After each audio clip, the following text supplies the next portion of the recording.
What's the single biggest improvement you could make to your CRF300L or CRF300L Rally? I'm going to say it's the shock. Because now, after riding it in my second season, that's what I keep noticing. Any kind of shock would do if it has adjustable rebound dampening. This is the K-Tech shock.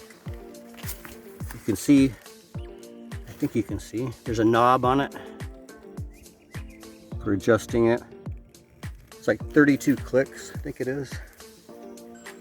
I have it on 17 out of the 32. This is about in the middle. Once it broke in, I turned it up one more click. Now it feels perfect. I'll tell you, there's nothing more noticeable than that after riding it a whole year with the stock shock. Now, as soon as I take off, I notice right away when it first bump I hit in the road that it doesn't bounce up and down. It feels so much better. That was becoming unnerving and annoying after a while. Especially if you're going fast and start hitting some bumps. It's just too much movement, kind of up and down, like a slow up and down. Now it's just firm. More like a Ferrari or something compared to a big boat. Not that it was a big boat.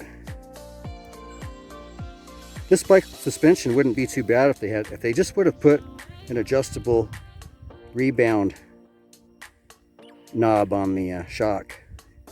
You probably could have gotten away with this suspension just like it is, as long as you weren't, bottoming it out too hard. I put firmer springs too because I was bottoming it out too hard. I rode a whole year with it with the stock suspension. It wasn't that bad, except for that bouncing in the back. Like I say, it's like a slow up and down kind of thing over a bump.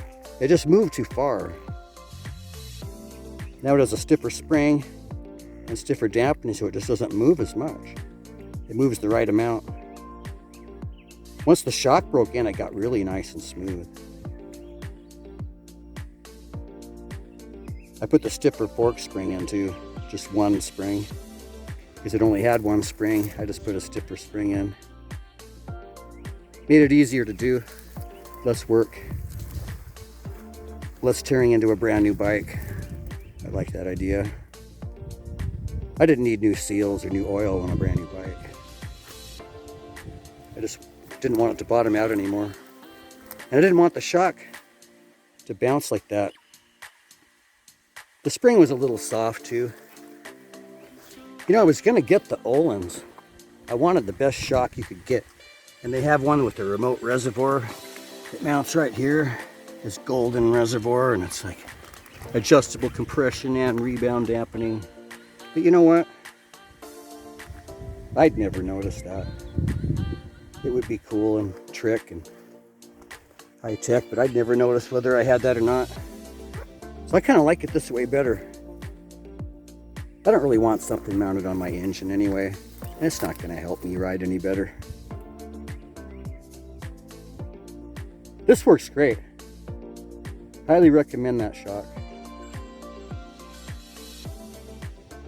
Although anyone would, I'm sure, would work just as well. This one was about $550, I believe it was. The old ones is more like $1,000 if you could get one. You couldn't get one, that's why I didn't get one. But just as well,